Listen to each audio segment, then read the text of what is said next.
I am recording now. Yeah. This could be the pre-roll. Excellent, we're live. Ben talking to me with the headphones on while someone else is talking in the mic. Just loving the professionalism down here. Pre-rolls are overrated, personally. You reckon? Yep. Oh, what'd you say? Because you don't want this on the pre-roll? Worst idea I've heard since the bin and springtime thing. What? Oh, shut up. Ben. Get stuffed. That's not fair at all. All right, we ready? Perfect content.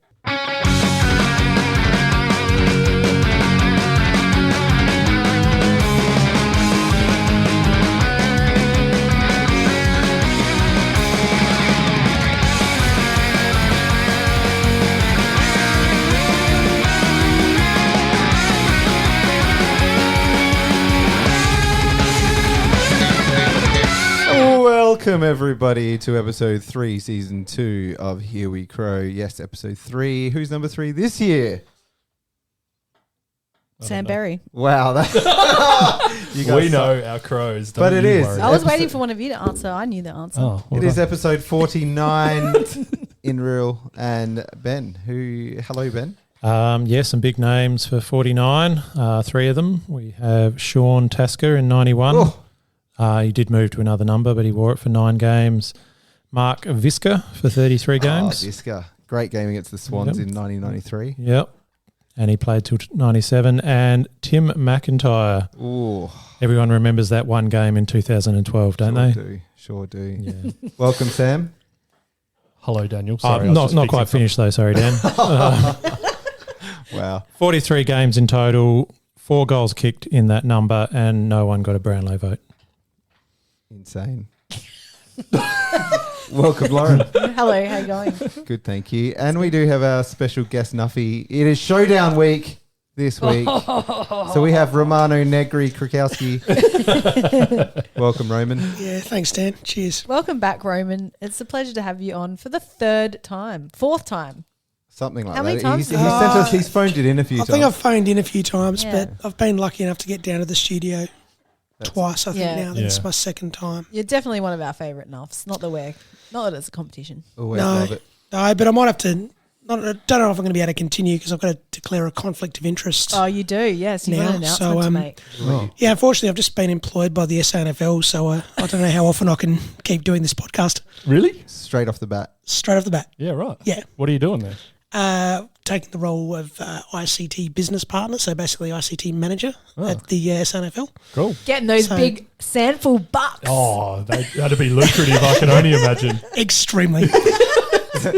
We'll talk a little bit more to Roman later in our Showdown review. Another loss to the Crows this week, which was obviously disappointing. We're going to talk dog acts. We're going to talk to Roman, as we said, and we're also going to do social media. But first, we've got the pre-game warm-up. Music. Cool drinks. Jeez, Dan really made this episode sound riveting. Yeah, didn't he? Yeah. You guys always give me shit. We've got nothing. Monotone. My tone! I had a good suggestion today that we should be up and about for 3/4 of this, 1/4 of this, and then really somber for 3. Just like the Crows, I was not up and about for the first quarter just then. Yeah, that's We've right. started off slow. Yeah. I am excited though, guys, Are you? because Sam has just handed me a 612 Brewing beer. Yes. And it's a New Zealand hazy dipper.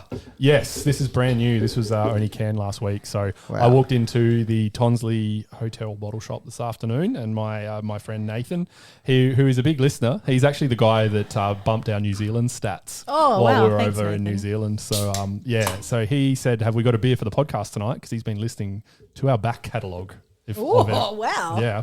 Dedicated. So shout out to Nathan, by the way. And he said, if you got a beer for the podcast tonight, these had literally just walked in the door. So he slung me 4 of them. It is limited beer from 612 Brewing, New Zealand Hazy Double IPA. So this is a fair beast, 7.7%, 2.4 standard drinks. Guess who's not driving tonight? This isn't. Better give me another one. There is no lactose, so you don't need to ask me. And yes, we only have 4 to split between 5. Sorry. I did know you were coming, Roman, but I couldn't get 5. I think it works okay for me to split one with my drive home. Yeah, that's true. Yeah, exactly. Yeah, that's okay. I'll drink them all. Well, I didn't drive, so, you know. Dan drove us. Dan Then again, like any good Port supporter, I don't own a car, so, you know. Hey, none of that. All right, Lauren, do you want to kick off with the music for this week? Yeah, I do. Thanks, Dan. Song tonight. Do you know what? I didn't know what song I was going to play today. So I did a casual Spotify flick through and a very good song that I enjoyed popped up. And I'm going to share it with you now. The band is Dreamwife. They are from London, England. And they've been around for a little while. They haven't released anything since 2020. So they've got a new album coming out in June. It's called Social Lubrication. Their latest single is called Hot brackets. Don't date a musician. I'm going to play some of it for you right now. So it's hot brackets for a minute. Mitch. I was never competition, I was just hot.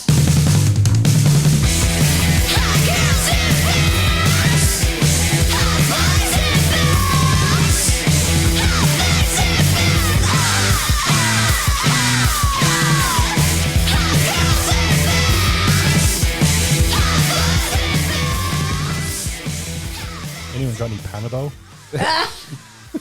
Look, in terms of the message, I couldn't agree more. Did you watch that alongside some clips of Shane McAdam today? What the hell? No. But also don't date footballers. Dan, what did you think of that one? Yeah, it was all right. We were talking about on the way here, I saw Dreamwife at Laneway back a few years ago. They were good, really good, live. Yep. Roman? Yeah, great. Loved it. I've heard their stuff before previously. Didn't see him when Dan saw them though. Wish I had. Very fun. Because they would have been great. Yeah. Sam, what do you think? It was okay. Not really my style. Fair enough. Ben, can't wait to hear what you have to say this'll about be this. good. Well, you might have to wait then. I don't know. That was like my impersonation of you. Yeah, that was exactly like what you did last week. Yeah. See, I was on the well, money. you pigeonhole me, I'll stay in that pigeon. I haven't pigeonholed anyone. No, it's dissimilar to most things I'd listened to. Didn't hate it, but yeah, That's different. all I can ask. A lot more. Ben. Another that was fairly talky as well, wasn't There's it? a bit of talky in there, yeah. We seem to be getting a bit of a theme of that lately. Yeah, we're not doing singers now. We're just doing talkers. Yeah, Lauren Talkcore. Okay. Next. I'll put out my talking album soon. Oh, God. We're going to do a whole episode of you talking, actually. I'd buy that. Roman is our guest, as we mentioned at the top of the show. We're going to give him a song for the pre-game warm-up tonight. Roman is a connoisseur of music, and he is going to play something for us. Roman, talk about it. Okay, so this is Miniskirt from New South Wales. Saw him a couple of weeks back at the Port Noarlunga Footy Club at the event put on to raise some coin there by the friend of the pod, Ryan Fitzgerald. Yeah, Miniskirt, New South Wales. Hadn't heard a bit about him, hadn't seen him. Saw them play on the back of a flatbed truck in the middle of Port Noarlunga Oval, and they're fantastic. Right. They were great, loved it.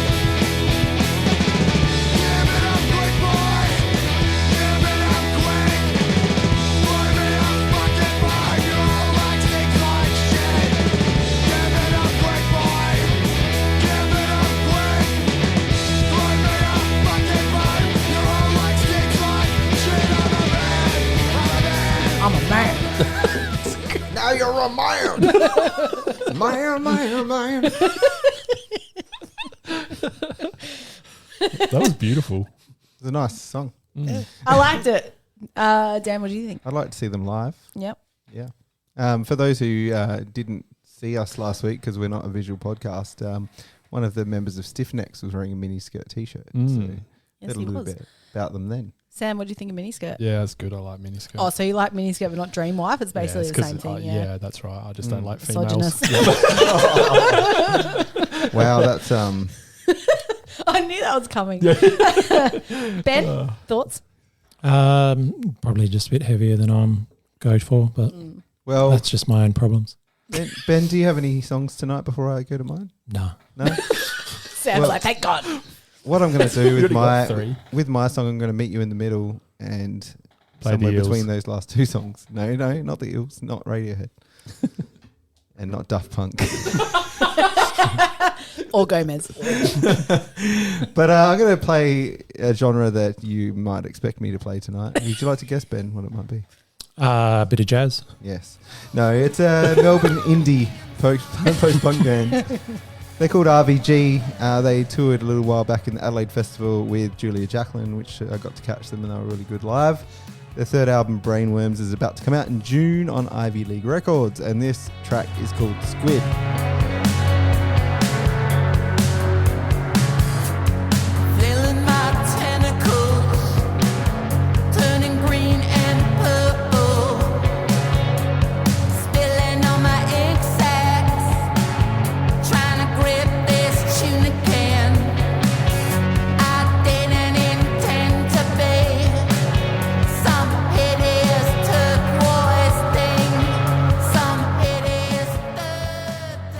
Hideous turquoise is almost like the teal in Port Power. Yeah.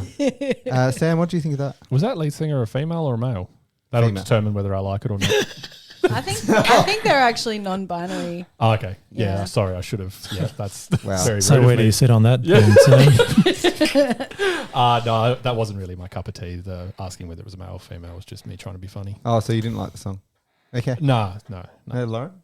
I love the song. I really like RVG. They're a really, really good band. And I heard that song for the first time today also. And I really, really like it. It's weird but I'm down. Ben. Probably my pick of the three tonight. Whoa. Ooh. There you go. And Roman? Yeah, I enjoyed it, but I love all that sort of weird alt rock that sounds like it's from the 90s. So, and that's what that reminded me of. Well, I recommend RVG highly. So that was the pre-game warm-up. If you want to know what's in the spring, get into Rowan Jarman. Wasn't quite sure whether it was my segment. I almost forgot. You keep forgetting it's like it's not important. Oh, it's important. Good things. Mm-hmm. I only got 2. Oh, That's more than you're not usual. thinking very hard for good things, are you? I'm more of a negative person. You might have noticed. Oh, no. Toby Green saying that he thought the pick-up bump was worse on AFL 360. I That thought was that good. was good. Not that it helped in any way, but it was a good thing to see. You're saying the MRO didn't listen to Toby Green? Yeah, they don't tend to, do they? The Bigot bump was worse than the McAdam bump. Yeah. Thanks, yeah. Roman. Thanks, Roman. That also Thanks for doesn't backing help. us Just up. On outside. add that in there. Yeah. And the other good thing I thought last week was that footage of Jason Horne-Francis giving up chasing the Collingwood player. Do you know who that I reminded was me of? going to bring that up later. Oh, well, yeah. Yeah. Do you know who that had shades of Billy Frampton? Didn't it? Yeah, it was good. It was perfect. I know. Look, we saw no context except for that 3-second clip, but boy, that was funny to see. I actually just thought of a new nickname for him after his 2 weeks of footy. Jekyll Hyde Francis. Yeah. Yes. Jason Home, Francis. Footwear sacrificed at half price and equipment slashed to half price. Rowan Jarman's huge half price sale. Don't miss it. Yeah, I thought it was solid across the board. That was Dan after his joke he just cracked. Bad things. Yeah. What do I got here? Oh, do I want to talk about that one? Oh, Toby Green. No, Bailey Smith and Petraka in the GQ. Oh, yeah. In the what? I have not seen this. You saw it. We were all posting it in the group chat. I missed it. They were Terrible. doing some modelling. Oh, the and- smock. in the smock, yeah. That was really weird. So I thought I'd put that in my bags. AFL telling the family who brought the Israeli flag to the North game that it was against their code, and then backpedaling very soon afterwards when everyone had a problem with it. Well, Pretty that's typical. someone just not realizing what the flag is, surely. Oh, it was just weird all round. Yeah. Yeah. Like they let other flags come in. It's not like it was some sort of stand in the old, what is it? Palestinian versus Israeli debate. It was just them supporting Sheezel, wasn't it? As far as I know. It Yeah. was. So it was very strange behaviour.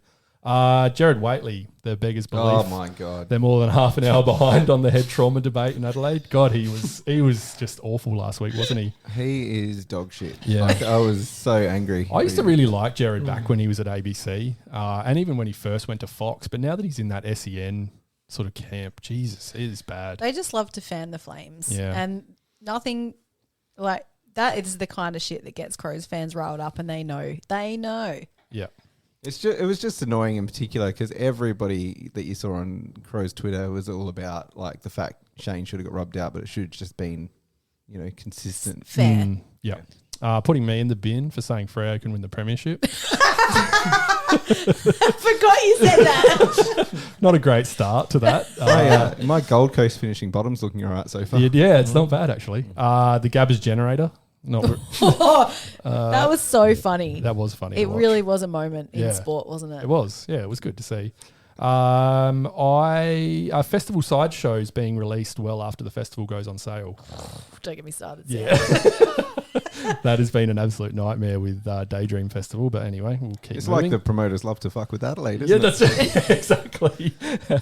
They're dangling that carrot. We're not going to give you Modest Mouse, but maybe we will. Yeah. I really... Actually, no, I'm not going to say that one. That's more of a discussion topic. But does anyone else feel like Rochelle's been asked to up the goal celebrations? Yes. It feels really contrived to me, the celebrations. It feels like the club have said, can you just get a bit more up and about? Because it's very... This is a very negative outlook, No. Sam. I'm going to play the devil's advocate here. I watched the replay this morning and I noticed that they're playing the Rocky music for him as well. And he was pumping his fists like after like punching after one of his goals. I reckon it's a themed thing. Like they're just like, get the crowd up and about, and he's just soaking it up. I don't think it's so contrived. I think it's just a thing they've asked him to do to pump the crowd up. Yeah. All right. Well, this has come from the two guys who didn't go to the game. That's exactly what I was about to say, Ben. Also coming from the two guys that have good quality notes about the game, unlike you rocking up looking at the stats. Well, that's because we were there watching it. We're not watching the replay. We can't rewind and pause. No, but to be at that game, particularly for the Sounds first like a you two problem. quarters, was the flattest I've seen a crowd. Oh, yeah. And It was... when Rochelle was starting to kick those goals, we still weren't feeling like we were in it. But the way he interacted with the crowd, it did lift the entire stadium. And I which don't had know an if you effect. guys know because you weren't there, but there was a bit of a standing ovation in our section at 3/4 time because the crowd... Oh, in the Western stand, I don't believe it. They don't do anything. Did the there. people not stand, Ben? There was some hearty applause. Can I ask a serious question about the music though? So I've heard conflicting information. Lauren, you told me it was pretty good. Friend of the pod, Meg, told me it was rubbish.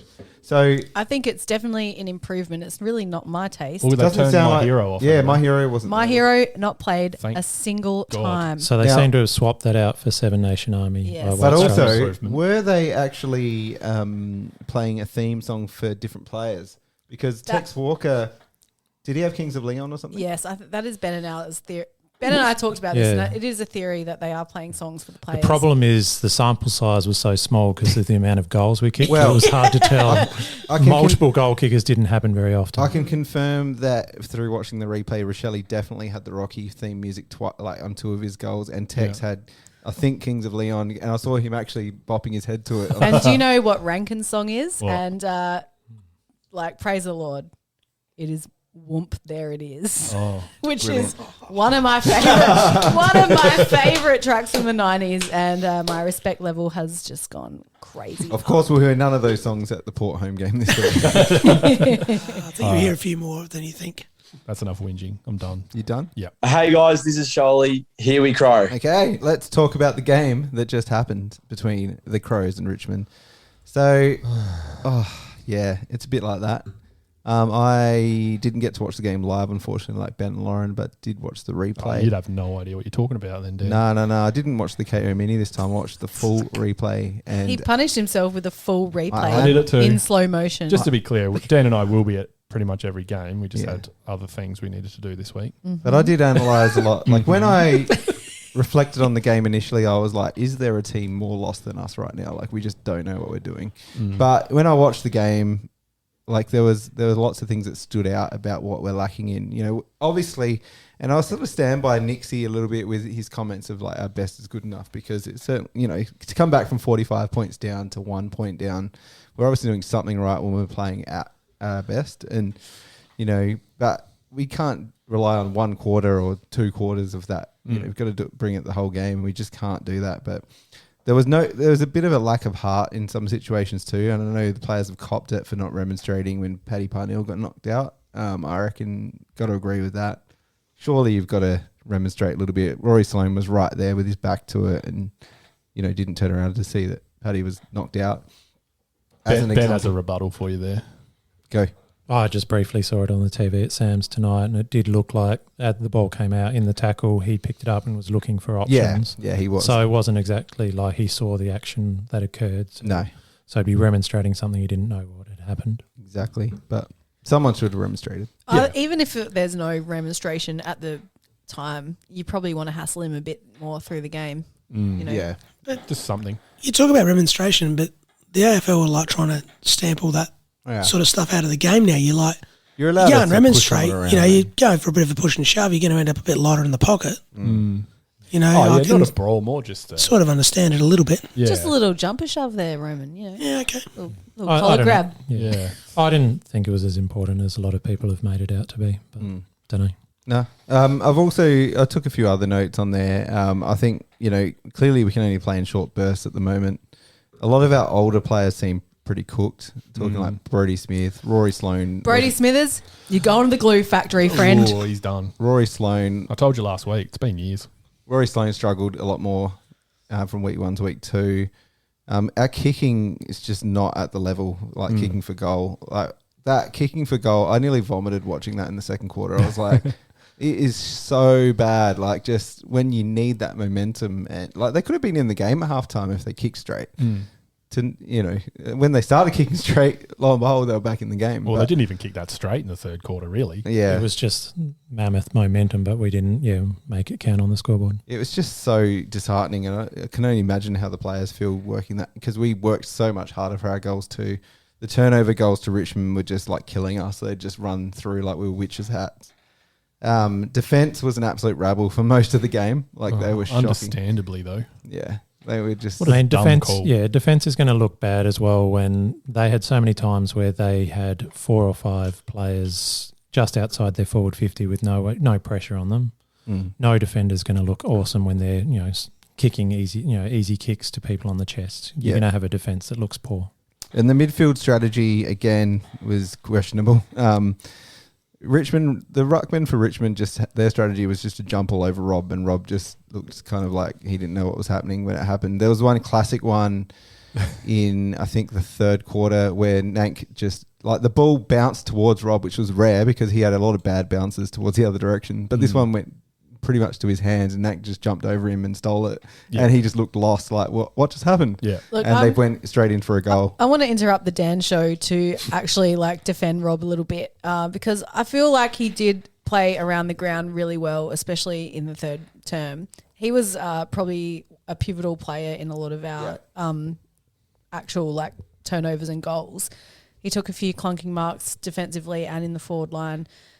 He's made some. I mean, he's still not the best, but he's close to the Ben worst. and I said at the game, he's just earned himself 6 more weeks. Well, I think we said every contested mark was another 2 or 3 weeks in the team. So. I was actually going to polish the turd and say that he actually wasn't too bad, but it was his best. It was his best game this year. Yeah. I think when you look at some of the. 1 out of 2 ain't bad. He does when he has a good game. It's generally not because of his ruck work. It's generally because he takes a few marks around the ground, or he competes for the ball in the air, kind of thing. And he did a bit more of that, but his ruck work still was pretty horrible. And we didn't get the first look very often. But our midfielders don't help him either, because you have Richmond midfielders who can burst out of the middle and read the ball, and we just don't have that. Like when we're getting the ball out of the middle, we're fighting for it. Our midfield looked like genuine, Great Southern Football League A-grade style against their midfield. Tall, athletic, fast. They just made us look silly in the midfield, especially someone like Berry, who we've been big supporters of.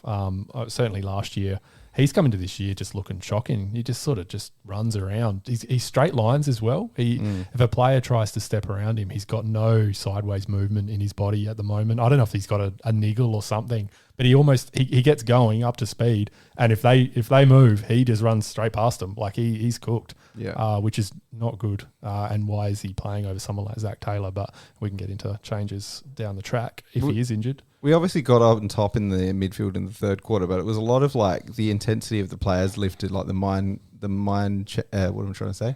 Mindset, shifted, and we were actually winning more of the 50-50 ball, but we weren't getting those clear ones where we just run out with the ball like Richmond were getting in the first half. As a general comment, my thoughts on the game are I feel like the younger players of the Crows are feeling like kind of overwhelmed with expectation. And I think that, the preseason, the messaging of we expect wins, we're expecting to win now, I think has maybe not been the best choice, because the expectation on those players now is to win, and they are still so green. I feel like that could be quite overwhelming. And, if when they are making mistakes, which is really like, it's going to happen, they're going to make mistakes as such a young side. Their mindset is like disappointment. They're not fighting through that kind of emotion and looking quite downcast. There were a lot of chins down at the game. And on the other side of the coin, you've got the senior players who just don't really look like they're trying very hard.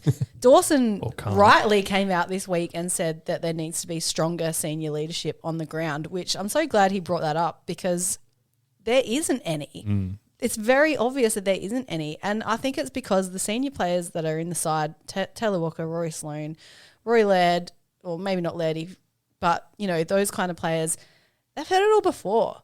And they know that they are on the outs in terms of age.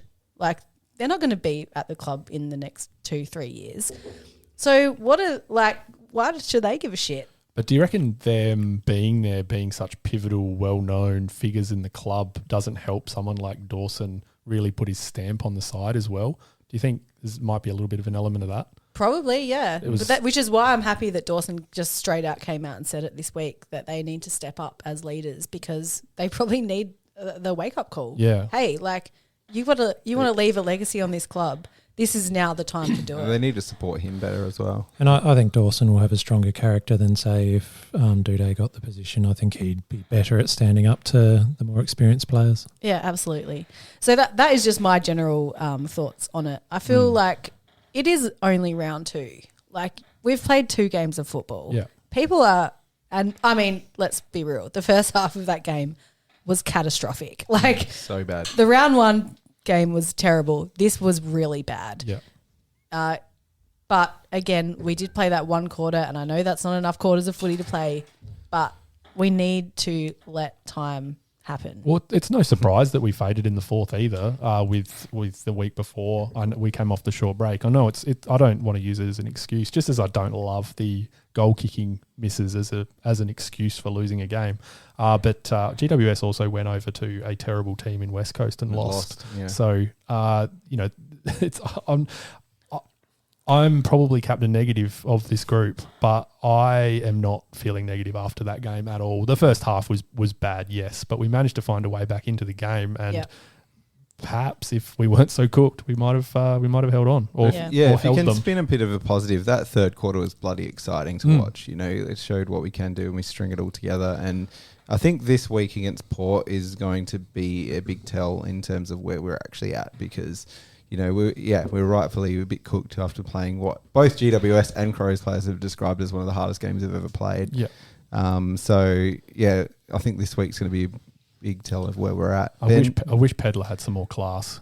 When he gets the ball inside 50, God, it could go anywhere. Yeah. I think it'll come when he's more secure in the team. But yeah. And I think I was just going to say I agree about the fact that quarter. Last year we were really good at staying in games and not getting belted, but I don't think we really ever saw quarters that were as dynamic as what we played there. So we had hard won quarters last year, whereas this was like actually dominating a game of football, which we didn't do it for very long, but we probably didn't do it at all or much at all last year. When was the last time we got back into a game we were down by 45 points? Yeah, we wouldn't have had that scoring capacity. We wouldn't have had the system going forward to get goal upon goal upon goal, whereas it's not for very long yet, but we do have some potential there now, so which is good. It's nice to know that as quick as we can blow a lead, we can also pin one back now. we certainly can once at least this season. All right. Is Schellenberg out of the team? You know what? I think if he is, his Taylor's in. Watching the replay, I don't think he was as bad as what some people say. He made a lot of mistakes, but so did people like Rory Laird. So he actually did a few good things in that third quarter, and that's it's all going to come back to this third quarter. There were good moments there. Yeah, when things were going our way. Personally, I'd I'd keep him in, and I know that's sort of against what everyone's saying on like Twitter and that. But I'd keep him in, and I had him initially as dumping him, but I actually think watching the replay, he should get another go. Yeah, nice. Let's get into some votes. Sam. I've gave 3 to Rochelle again. He didn't have the game on the stat sheet that he did the week before, but just watching the game, he looked like the most influential player. He had a few turnovers, which wasn't ideal, but he's the player in our team that takes those risks, and at least half the time they sort of pay off. So I'm happy for that, unlike someone like Brodie Smith, who seems to take those risks and they fail every time. It's very frustrating. 2 votes to Shoal. That was the best game he's played in a couple of years. He was tackling, which was great. Yet again, had a few turnovers, but he wasn't alone. And I struggled for 1 vote, and I'm leaving Laird out. That was one of the worst high possession games you were ever likely to see. So I'm leaving him out on principle because that's not a Laird game. That's probably unfair. He probably deserves 1 vote, but I gave it to body of work with Max Michelini over 2 games. Nice one. I like it. Thanks. Ben? Yes, I also went Rochelle, mostly for his goal celebrations. I thought it was worth the 3 votes. Really ignited the team and the crowd. And yeah, with those 2 goals. Shoal as well for 2, and I've let Laird have a vote, even if Sam won't. Nice one. Lauren? Like Sam and Ben, I have also gone 3 for Rochelle, 2 goals, some goal celebrations, and I don't know, just handy work. He's just such a fun player to watch, and the last couple of weeks he's just really brought it. I'm so glad he's getting a good run at it, and fingers crossed I haven't jinxed it, knock on wood. 2 votes for Lachlan Shoal also. I'm so happy to see Sholly back in the team. I said to Ben on the day, God, he looks fit. He looks a lot bigger and fitter, and I really hope that holds him in good stead. 1 vote goes to Jordan Dawson, captain. Didn't really seem to have an impact on the game during the day, but he had a lot of possessions and he had a shit ton of meters gained as usual, and I don't know, he just kind of was like a solid pillar in the back line, I thought. Absolutely. I went fairly similar to you, Lauren, and the guys as well. I actually flipped it though. I put Lockie Shoal for 3 votes. I actually thought that is as good a game as you can have for someone who's been on the outer for so long to come in and play that well. Yeah, for sure. You know, we've lacked people who can actually get the ball, and he got a lot of the ball. And I think most of the time, barring a couple of howlers, he had really good disposal. So certainly better than our mate Rory Laird. So yeah, he did a really good job. Love it. 2 votes Rochelle for the same reasons all of you guys said, including the goal celebrations. And I also went 1 vote for Dawson. Again, similarly like to what you said, Lauren, he didn't have a lot. He wasn't as visible on the day, but a lot of the stuff he did do was mopping up in defence and that sort of thing, which I think was really important when we were struggling. Let's get into the next part. Hi, I'm Tyson Edwards. You're such a quiet achiever. That's right. It's the quiet achiever. You forgot about this, didn't you? No. Didn't you? No, I He said just let's get into the introduced next bit. Jesus. Sam is momentarily distracted by his lovely wife, Lizzie. Hey, Lizzie. Hey, Lizzie. For those who don't know, Lizzie and I are singing at the Wellington this week. Come down Friday The night. Huey Crow team will be there. Yeah, we correct it. That's right. Sam, who did you go for? Nick Murray. Yeah. The defence was messy, but it wasn't his fault, and I think he tried as well as he could, being the only probably tall, strong defender down there after Butts was weirdly dropped. Ben. Murray as well. For the same reasons, I assume. Surely. Lauren? I went for Max Michelini. I thought he had another great game from Max, and I'm really excited to see where he's going to go, because I feel like he's going to be 200 gamer for us. Yes, as is like normally the case on the pod, I've gone with Lauren while Ben's gone with Sam, or vice versa. I've picked Max Michelini as well. Some really exciting stuff he did for a second gamer. He was pretty good in his first game, because most of us I think we all gave him quite achiever last week. So, he did really well again, and really exciting. Weren't we also split last week? Yeah, we were, but this way. I wasn't listening. Anyway. Thank you. That has been our Crows vs Richmond review.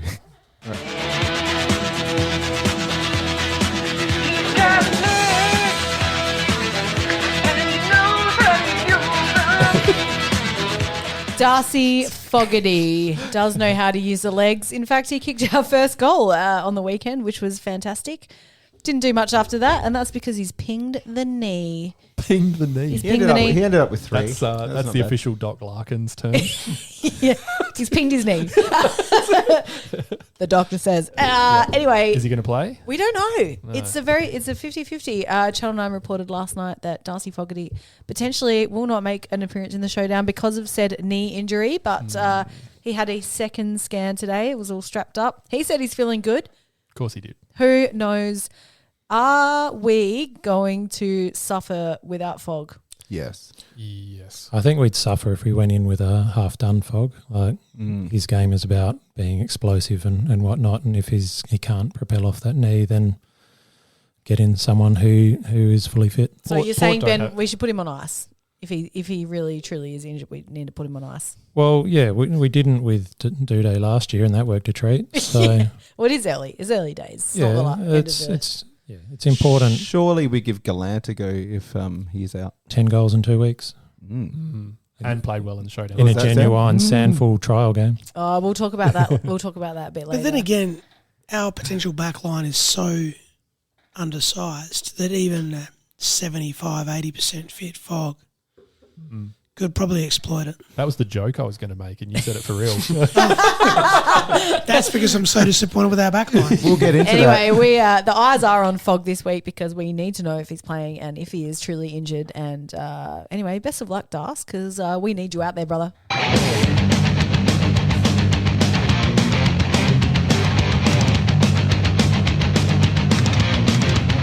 Dog Act. That's right, it's Dog Act. And, we were waiting for what was going to happen this week with Nathan Broad after slinging our pew Paddy Parnell to the ground and knocking him out cold. Maybe a Dog Act was our players not remonstrating, but apparently not, according to Ben. But, No, I think the tackle's worse, actually, Dan. I really do think it's worse. I wouldn't give our players 4 weeks for not remonstrating. You're probably right. But in any case, Nathan Broad is this week's Dog Act.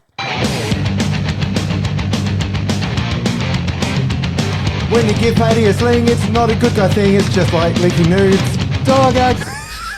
Nice. Yes. I don't know if nice is the word. It was I'm not interesting sure. that they tried to drop the numbers under a good character reference sort of thing. Yeah, surely that was thrown out. And I threw it out on That's- Twitter just before, but surely if Nathan Broad can use the good guy defense, then Shane could have used the hot guy defense. And possibly after the guys knocked out, you shouldn't be smiling and laughing about it if you're a good guy. They didn't seem to mention that in the. Although the articles come out thick and fast, he's been apologising. I read the title, then I read the actual article. Yeah, The first person he apologised to, Dimmer. Dimmer, yeah. But, Dimmer's a good character reference, isn't he? And apparently he said to Fogarty, I shouldn't have done it. And he apparently also went to talk to Matthew Nix on the bench. I didn't see any of that. No. Not and sure you don't when that actually happened. look away from Matthew Nix. That's right. I'm staring at that bald head all day. But it felt like the remorse came once he actually dawned on him that he was in a bit of strife. Of course. That's always the way. Enough is enough. Enough is enough. Enough is enough.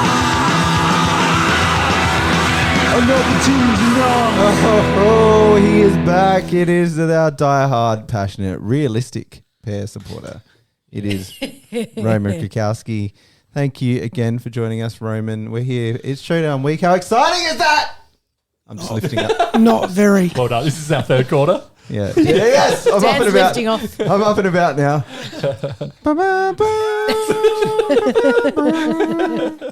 Punching the air. I love having Roman here, but the only thing is he very rarely argues with us. Yeah. He argues that with Port. Yeah. Are you still on the Hinkley hate train? How I think that says it all, doesn't it? After beating Brisbane, one of the premiership favourites in round one, and then getting absolutely annihilated by Collingwood the week after, how are you, Roman? I'm a bit torn, to be fair, because I gave us no chance against Brisbane, Then we beat them by 10 goals. I'm like, oh, wow, what's going on here? And then I gave them a chance against Collingwood and they just got absolutely flogged. And like we mentioned earlier, I get to see such highlights as the JHF give up, which was absolutely fantastic. And, you know, if I was selecting the team, he'd be dropped for that kind of rubbish. But not according to Jason Corns. Kane Corns. Oh, piss off, Kane Corns. You know my thoughts on him. You made it pretty clear last year that you didn't want Horn Francis at the power. I know. I know. And I was all for that until I saw game one. Yeah. And then I was like, hey, this kid can play. And then I saw game two. I thought, oh, jeez. So, I don't know. As I said before, Jason Home Francis. So whenever he's at home, he's going to be good. Whenever he's away, he's going to be bad. He's kind of the epitome of the team at the moment. It's hard to know what you're going to get from week to week. Yeah. At least we're consistently bad. Well, Well, we're not because we've got a quarter of good. They have a good game, a bad game. We change it in game. But our body of work is bad games, right? Yeah. I'm genuinely surprised by the Crows this year. I actually thought, and I still do think that they're actually better than they are, than the results have shown. So this going into this showdown is just kind of a bit weird. Yeah, I agree. We don't know what to expect. I actually thought Port would have been 0-2, and going into the showdown, I wouldn't have given them a chance. They would have been 0-3, and then Kenny would have been out the door, hopefully. But, you know, Port played really well against Brisbane, who were terrible. But then again, are Brisbane any good outside of Brisbane? Probably not. So I don't know what you take from it. It's an interesting. It's showdown. I know last year when I was on the pod, I managed to call the results of both games pretty much how they played out. But this one, I'm all over the shop. I don't know. I just don't know. It's going to be interesting. I think you've got both Jason Horne-Francis and Isaac Rankin playing in easily the biggest crowds they've ever played before. And it's going to be interesting to see how those two cope with that kind of environment, because Rankin would have been used to playing to 3 people and their dogs up at Gold Coast. It did feel like the pressure of the home game got to Isaac this week, actually. Yeah. But I feel like maybe one game and then the comfort kind of settles in. So who knows? You could be right, Roman. I don't know. Yeah, I don't know. I just hope he doesn't kick 5-2 instead of 2-5. He's due. Before we get into predictions of the game and also our Dennis Armfield for this week, I've got a few quick questions and then I'll hand over to the others. But prison bars or pylons? They're pylons, but we'll call them prison bars. Is that do they just like Port fans just willfully say it wrong? Like, or do you believe that they're like, what do Port fans They are believe? the pylons. Yeah. We just call it the bars because, you know, it's just something that's been adopted. But they are the wharf pylons. Is it because Port fans want to be associated with prison? Pretty much. Yeah, they want to look hard. That's what it seems like. I'm going to say, what's harder than a pylon? David Koch's head. What do you really think of Kane Corns? I can't actually say the word on the radio show, so that's all I'm going to say. How about Tom Jonas? Luckily, this isn't a radio show; it's a podcast. So say what you want. No, I can't. It's Jonas? not friendly. Tom Jonas, like the Crow supporters were saying last year, how can we drop him? Let's move on. And also old paper pins, Orazio Fantasia. Happy that Raz got through a couple of games. Still on the fence. Yeah, I thought it was solid across the board. Thanks, Rob. Paper pins. Who's got a question for Roman? Then again, though, a Ratzer could come out and kick 5 this week. Who knows? Who actually knows? I don't know what's funnier, what he called her or Lauren's reaction. She loves paper pins. Paper pins, that's the name of the episode. It is a new one on me. Is that an old saying of yours, Dan? Paper pins power. Bozz's was tissue legs. A Ratzer Fantasia either kicks... That's right. I was trying to remember what Bozza called him. Tissue legs. He kicks 5 or he gets injured in the warm-up. There it is. Yeah. He kicks 5 or injured in the warm-up. Lawrence Cologne's lost Paper it. pins was my interpretation of Oh, it's not bad. tissue I leg. didn't mind it. Yeah, that's all right. Yep, go on. Anything could happen this week. Boys, any questions? I want to talk. I don't know if Roman's got anything to say about this, but who is going to play on Dixon? Like, who's the tall that we're going in with? Is it It'll be Murray or Murray, is Butts surely. coming back in? Because I was saying this to the boys in the car on the way. Butts was listed as omitted, but I didn't hear it. But apparently in the presser, Matthew Nick said that he actually had some shoulder issues. Yeah. So is he injured or is he omitted? Like, which one is it? I would have thought more of the injured side of things, but I don't know.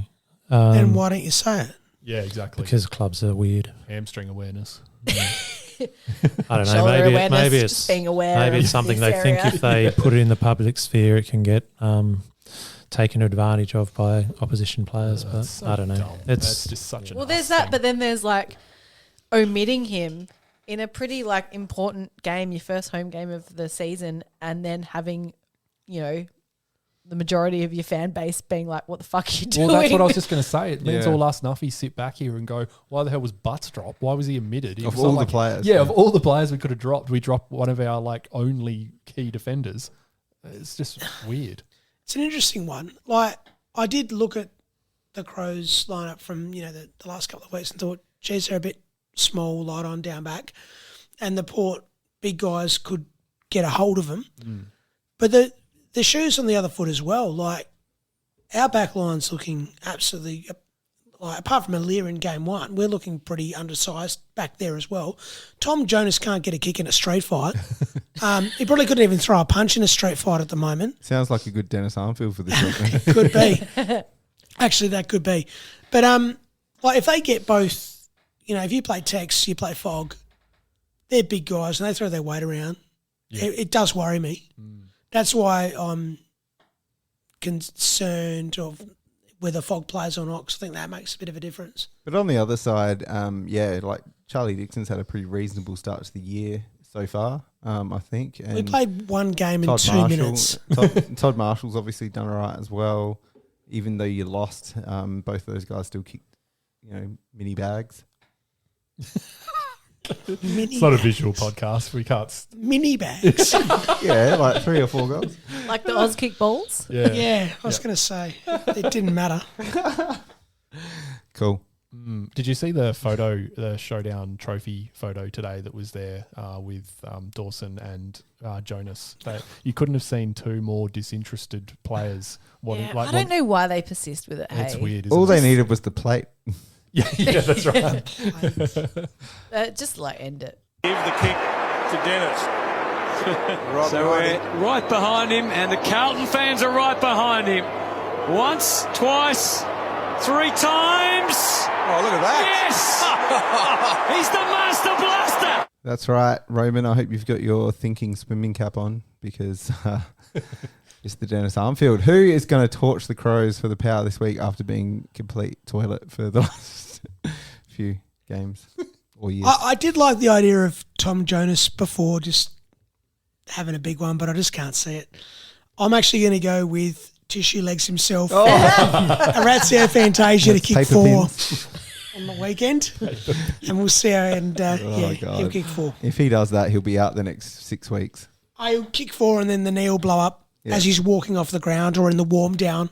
He'll 2 do it hours like, you after remember the that game. time Chris Knight's kicked a goal and his knee buckled? It'll be like Orazio on his 5th goal to win the game. No, getting into the car after the game to drive home. He'll pull a hammy or something. Sometimes I forget he's even in your team still. Yeah, I do too. We'll see. Anyone else got one? I reckon JHF could have a breakout. That would be disappointing. It would. Yeah, but he's had his breakout. He had the Yeah, breakout in he's got round it 1. I don't too think much. he's... Too much pedigree. He's already too good to be Dennis Yeah, I don't think Armfield. there's an Armfield there. Yeah, debatable. I've got no one. I don't care. Or Mitch Georgiades kicks 5 instead of Come on, 5 Ben. Surely points. you got something for us here. Yeah, Georgiades is a good one. Giving us nothing tonight, I don't reckon. Yeah, Ben. Wasn't Marshall the last one? Todd Marshall's too good now. And what a game. Shut up. Even though we lost, to kick 5 was great. Yeah, we were shitting our pants there. Yeah, I don't know. Who cares? Yeah, who cares? All right, let's get some. Look through the powers. Let's get some predictions. what's Hopefully gonna happen this week? I don't think any of us know. Like, it's absolute just throwing shit to the wall. And I think we're going to get thumped. Honestly, my head Is that the says same? we get thumped. Yeah, Yeah. I think all of the pressure. I don't know. And then you say all the pressure's on Port. It's like, well, yeah. Usually when the pressure's on one side in the showdown, the other team wins. So, I don't know. I genuinely have no idea. I'm gonna say we're gonna lose by 6 goals, but we could win by 6 goals. I literally have no idea. It's so hard to know. Yeah, I will not be betting on this game except for same game multis. Lauren, gamble responsibly. Like, my head and my heart says that we're not going to win this game, and I don't think we're not going to be competitive at all. Like, I think it will be a close game, but I just can't. I can't see Port coming off beating Brisbane by that much, then getting flogged by Collingwood. I can't see them not coming out absolutely screaming, because, like Sam said, they do have something to prove, and I just feel like we're just not really there yet. Yeah, which is a shame. I hope it's a good game. Like, that's all I can hope for. I don't really care if we win or lose. Ben? I feel the same. I'd prefer if we won, personally. Yeah, it's a weird one when you've got two teams that either team you don't know how they're going to turn up. So, yeah, a lot of variables. I've tipped us the last 2 weeks, and they have let me down. Tip against us this time. I can't tip us again. I don't have the confidence that we can pull it together for long enough, but I'm going with a 21-point loss. Yeah, as I said before, I don't think the Crows are quite as bad as they've been playing or as you guys have been making them out to me. I think that was mainly Dan who was talking us down. I was analysing the game. Yeah, I've said it before on the pod. These are 50-50. And I know I called a blowout in the second game last year, the Robbie Gray farewell, when it was a blowout, but this one's not going to be a blowout. This is the coin flip game. I think it's 4 goals or less either way, and I think both sides can probably win it. I don't even know why I'm even saying this with any conviction, but I just think if Butters, Rosie, Horn-Francis play what they did against Brisbane, and we get some delivery into Marshall and Dixon, with the Crows back 6 maybe being a little undersized, then it's probably Port, but not by much, and I'm not confident. Yep, that's about how I feel. I actually think the Crows could win this game. I won't be tipping them though. Definitely don't want to throw my tips under the bus, but I think it will be. I agree with you, Raymond. I think it actually will be closer. I don't think it will be a blowout. I think it will be the more consistent of the 3 games the Crows have played so far. I think they will string 4 quarters together or thereabouts, to the point where it will be probably under 2 goals. I'm going to say Port by 9 points. Very positive, Dan. Yeah, it's funny. Like, I don't think any of us have sat here in a game and just genuinely not really known what's going to happen. It's just too hard to predict this week. Yeah.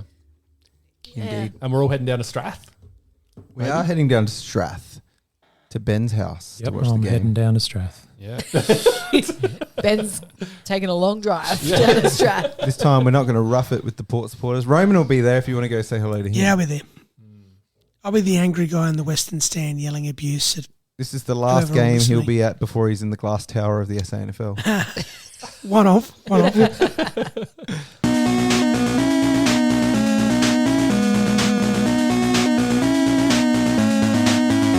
Out of bounds on the full. All right. It's time for social media, and I'm not that guy. So, Lauren.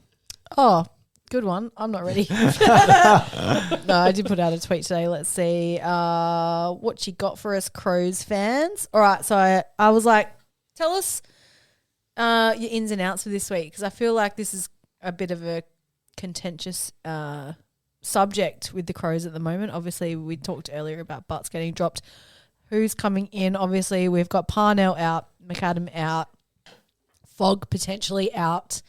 If Butts is still out, we don't really have a tall defender. The only tall defender we have apart from Murray is Elliot Himmelberg. Don't know how people feel about that.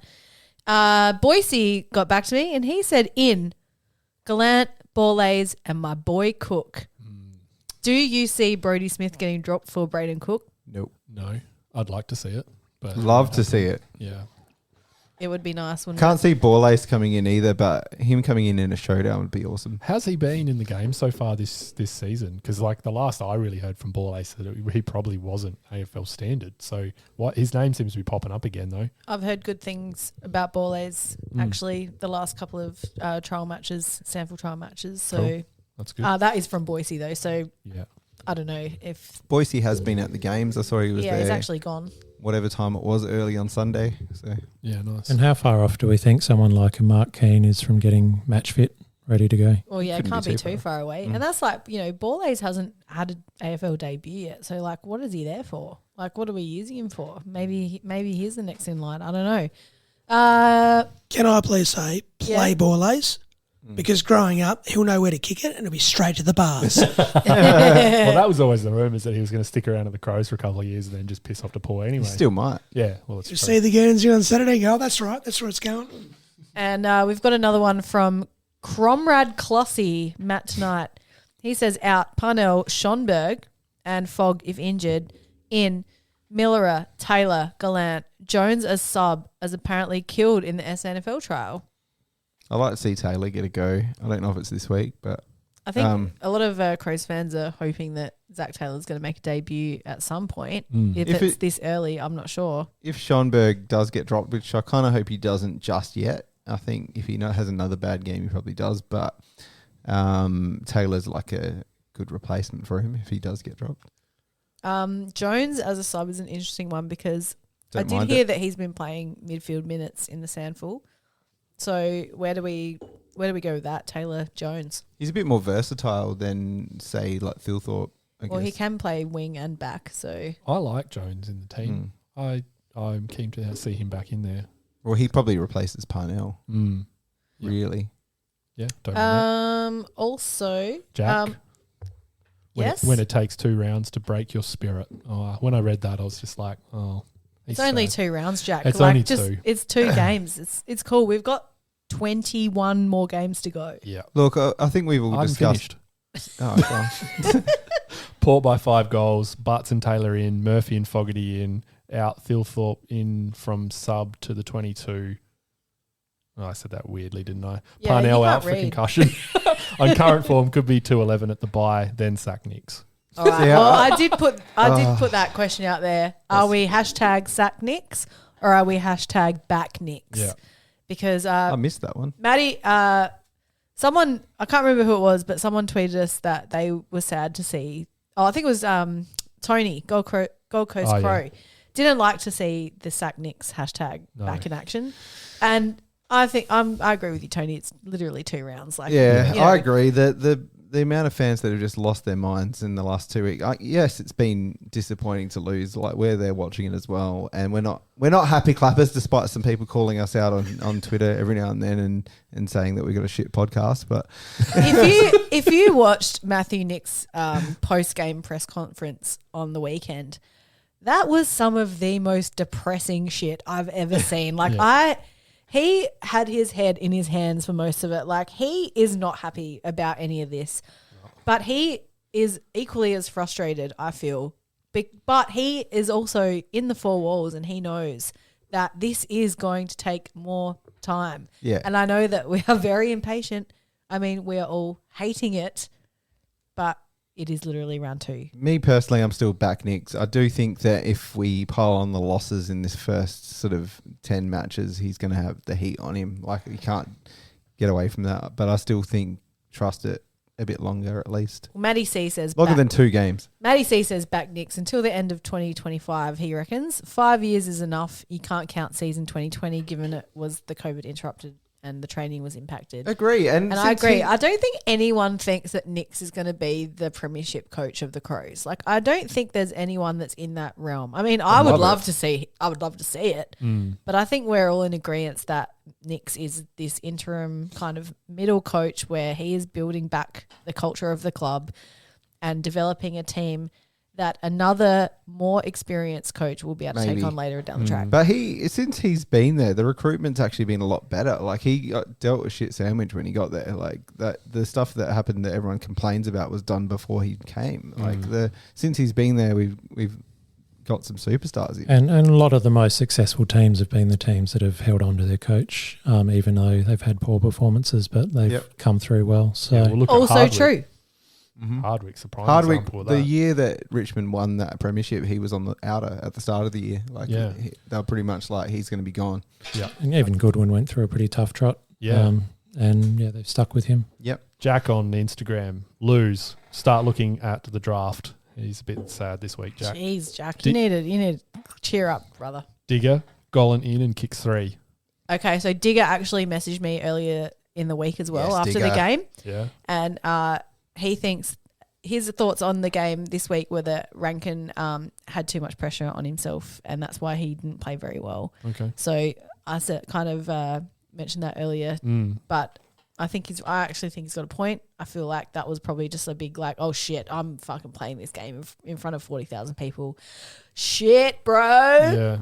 Yeah. Joe Babes, I like this one. Rochelle to kick the sealer in the last, then celebrate with a full lap of crowd high fives around Adelaide Oval. Yeah, please. Imagine if he did that, or imagine if he did the bow and arrow. That comes up here. Roscoe and the Bosco. Bald man wins. I think he's hedging his bets there slightly. I think he's on the fence there. Yeah. Daniel Waltman, friend of the pod. 4-goal showdown, Golan in for injured Fog.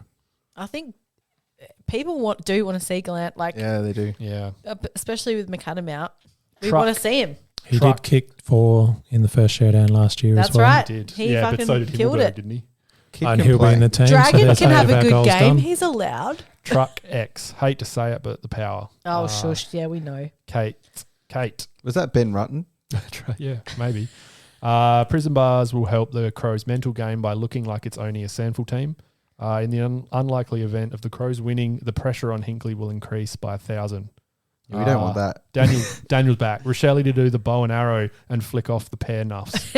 And Biscuit Brambles said Rob takes a mark and then kicks a goal. Now that is something I'd like the odds on. That'll we got. Oh, we got Boz's selections from the sauna. Yeah, before we get to Boz's selections, he has sent us a tweet. He's put some spoilers in, so I won't spoil his selections. But he's said a huge game, a belting, and the memberships could be burnt. Go in with one key defender again. We deserve to lose on coaching stupidity alone. Selections to come, but a freshen up required. Now, I won't read the rest because I'm sure he's given us something here. But he did say pretend prison bars by 60. Boz has been up and about this week, hasn't he? All right, let's hear what he has to say. Is he from the sauna or ice bath? Hi, peeps. Round 3 from the sauna. Sauna. Nice and quick. Got 2 injuries out. Fog and Parnell out this week. And another 3 changes in Schoenberg, Himmelberg and Murphy replaced by 2 key defenders in Butts and Borlays to debut. Thorpe to retain his place after coming on as a sub, and Miller to come back in, as well as Gallant for his first game of the year. And then I'll put Jones as the sub this week. So I won't bother taking out the Doctor or Brody Clanger Smith this week. We all know that their leadership qualities will keep them in the team for the next. He knows it. Probably for the rest of the season. So, that's about it. Thanks for your time, and I'll speak to you next week.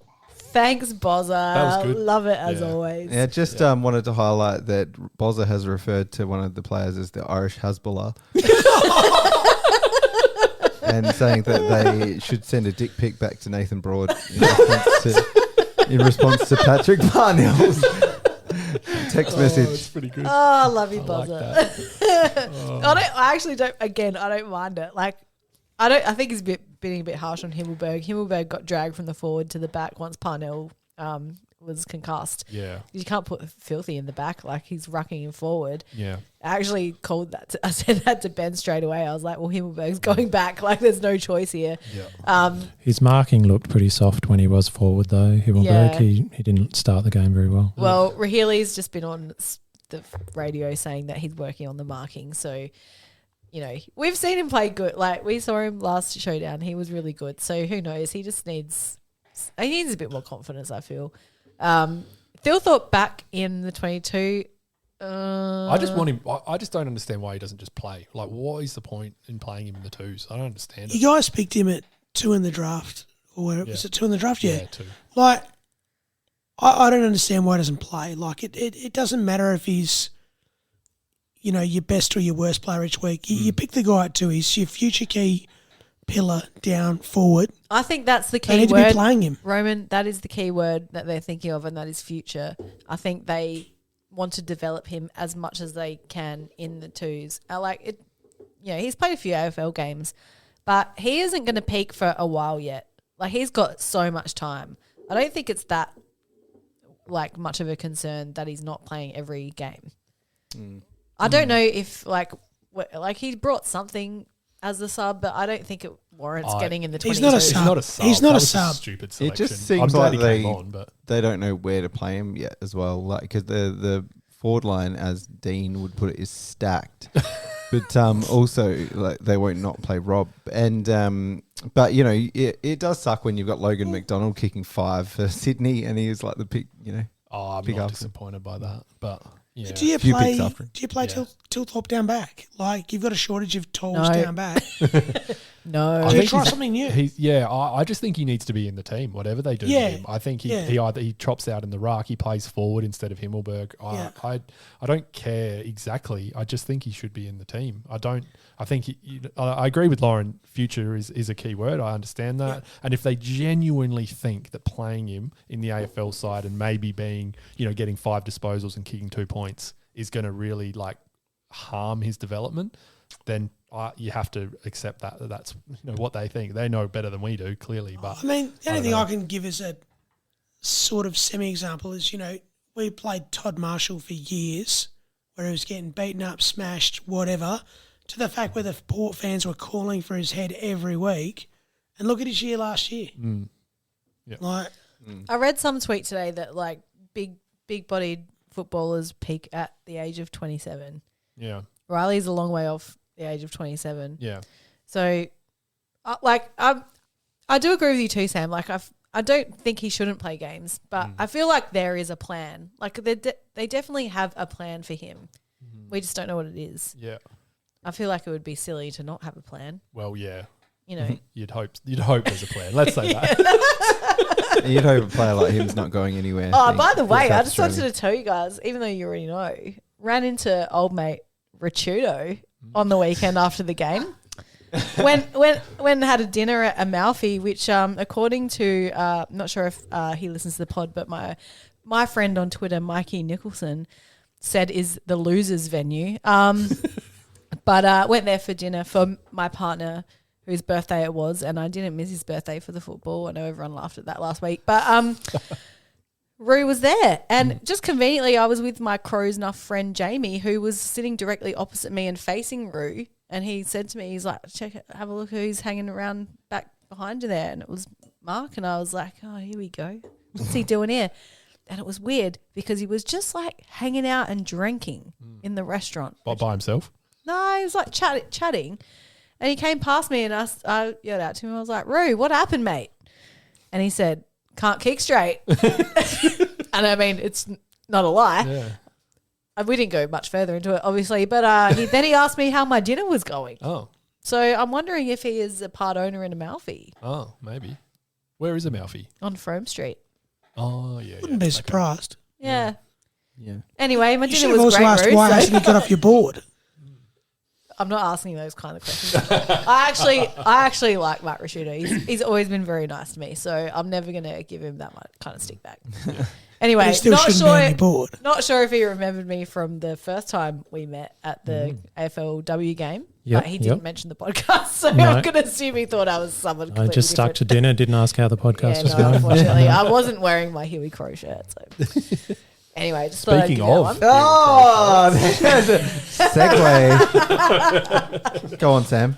Give it a plug. Oh, well, we have just refreshed the shirts. We haven't taken any down yet, though. The ultra limited edition shirts from last year that are limited for unlimited amounts. Yeah. We have got a brand new in 2023 section on the website, which I put together last night with some of our new shirts. Look, treat it as helping us pay for all this crap we had to buy to get the podcast out there. So we love it. We love seeing. We want to see some merch out there, guys. So if anyone's even thinking about it, there's plenty. It's actually printed on some good shit. Look. The shirt I got last year lasted really well. So yeah, Sam's got boxes and boxes and boxes of these shirts behind him. We debuted on the weekend the King of Hearts shirt, which the Kings of Hearts shirt, which is a brilliant shirt, Lauren. Our Rash Rankin shirt, which I definitely drew without tracing anything. No, I know. I did it all on my iPad. Yeah. Now, as soon as Sam activates Afterpay, I'm getting one. And we also have another FogWatch shirt, FogWatch 2.0. I put that up. Just have a guess at what that could potentially be. And to celebrate our newest recruit and first good father-son, we've got a Mad Max shirt. Yeah. Mad Max, because he's the maddest of them all. Yeah. That's right. Yeah. Get around anyway, check out herewecrow.com.au for all of that. Roman, you'll be getting one. Yeah, I was just going to say, these shirts are so good, Roman's actually bought one of each. Roman's going to get... he loves them. Roman's going to get the It's Coming Back one. Oh, yeah. We're making some classic Crows commentary shirts too. So if there's a classic Crows commentary thing that you love, we're chucking on a shirt for you. So we've got It's Coming Back because... pivotal moment in football for us. Can we get a shirt with the score from Showdown 1? We could get a 119 shirt for you, Raymond. If you want one of those. There's enough of those in circulation. Already got one. We should do that. Already that got final one. Shirt. How good would that be? Yeah. Don't give Project our ideas, Sam.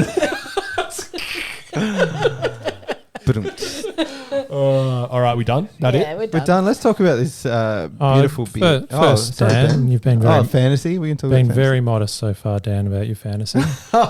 Ben's just giving you a little bit of Did you love. win again? I need to look it up. Yeah. Dan hasn't lost yet. Oh, His you scores just have need to been look very it good. up. Dan was like, fuck, my team's shit. I don't know what I'm doing. Dan, your team is excellent. Shut up. Your team is so bad that there's 1,500 people better than you at the moment. Yeah, Dan. exactly. What? Is he Are under you 2,000? kidding me? He's 1,506. What the hell, Dan? How is he so good? That's my first good start in like 10 years. That's great. So you're two and zip for the year so far. Where am I on the ladder though, Ben? For the season ladder on percentage, you are only sitting on 6th. Exactly. I am 0-2 so far. I've had a couple of close losses, so I'm sitting 15th. Are you in the section that doesn't even get into the dud finals? No, I'm in the dud finals. I think I'm just below you, Ben. Lauren's in the the non-existent final spots. Yes, shut up. Lauren I 7. got fucked over this week. I didn't even make a change to my Sounds lineup. like my tips. Who's our highest listener? The first time forever in fantasy, I didn't make a trade last week. Really? I went in unchanged. Yeah, nice. There we go. Who's top? So top on percentage is Crips Unzips. Oh, yeah. Oh, that's a great name. Collective Mids is second, and third is Umpire Strikes Collective Back. Mids. He was I'm good sorry, last year. Collective Mids is the best name I've heard Yeah. in ages. That's just absolute brilliance. He was good last year too. You need to get into it, Roman. So I'm no good, mate. I got flogged the first 2 weeks, so my fantasy side's rubbish. Dan sitting on 6th is leading the way for us. I am just behind Sam, who's on 14th. I'm 15th, and Lauren is 17th. But it's early days. Just like the Crows, we've got a chance to bounce back here, guys. I've already made my trades of the week. I was like that off it. Angry. Yeah, I was like, gone. You fucking fucked me, man. You can always How dare you get bumped into by another player and do your knee? What? You can always reverse those trades. What do you mean? No, like I've traded for the week coming. That's what I'm saying. Like I'm ready to go. I've got some new ruckmen. I tell you what, I put Luke Parker in my midfield last week, and that was a good decision. No good. No, great decision. He was score. great. Yeah, right. The only person letting me down right now is Charlie Comben from he was North rubbish. Melbourne, and also Ben Long. Oh yeah. Ben Long, you suck, man. I can't get you out of the team though because I can't trade you out. Anyway, Are we done? As Lauren stopped. I've had too many beers. Yeah, I know. Lauren's on her second beer. Let's talk about the beer. We might have to edit some of that out. Can you put the cars drive at the end of this? Yeah, thanks. Yeah. Because it's about Lauren. Who's going to drive her home? Me. 612 Brewing's limited New Zealand Hazy Dipper. Yes. What do we think of that? Yeah, it was Yum. delicious. It was wasn't really good. Yeah. Tasty AF. Yep. It is brilliant. It didn't taste that boozy, hey? No, it didn't. And it wasn't probably as cold as it would have been. Probably would have made it even better if it was a touch colder as well. But it was very good. Very good. Very, very good. Yeah. Not the beer's actually better when it warms up, but it started off probably not where it should have been. Ben, what do you think? Yeah, it was good beer. Thanks, Ben. Roman? Yeah, loved it. It was great. So that is it for the showdown wrap for this week. Who knows who the bloody hell's going to win? We'll find out later. Let's hope the Crows win. Come on, Crows. The winner is Get the win, Crows. Come on, Crows. Football. Here we crow. Thanks, Roman, for joining us again. Thanks, Roman. Thanks, Roman. Yeah, thanks for having me. You're a dead set legend. If Port lose, sack Ken. Melon. There it is. That I too. got it in. Wait, I didn't even hear The what you Crows said. lose, sack Ken. Sack Ken. Sack Ken. Didn't he say ask him in August? That's way off. Hashtag Sack Ken back I Nick. said it last year in the last show. Win, lose, draw. This year, Ken's gone. So Ben, thank you. Thanks, Dan. Thank you, Sam. Thank you, Daniel. Thank you, Lauren. Thanks, Dan. And here we crow.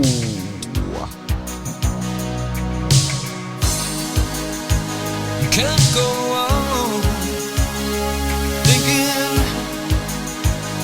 nothing's wrong.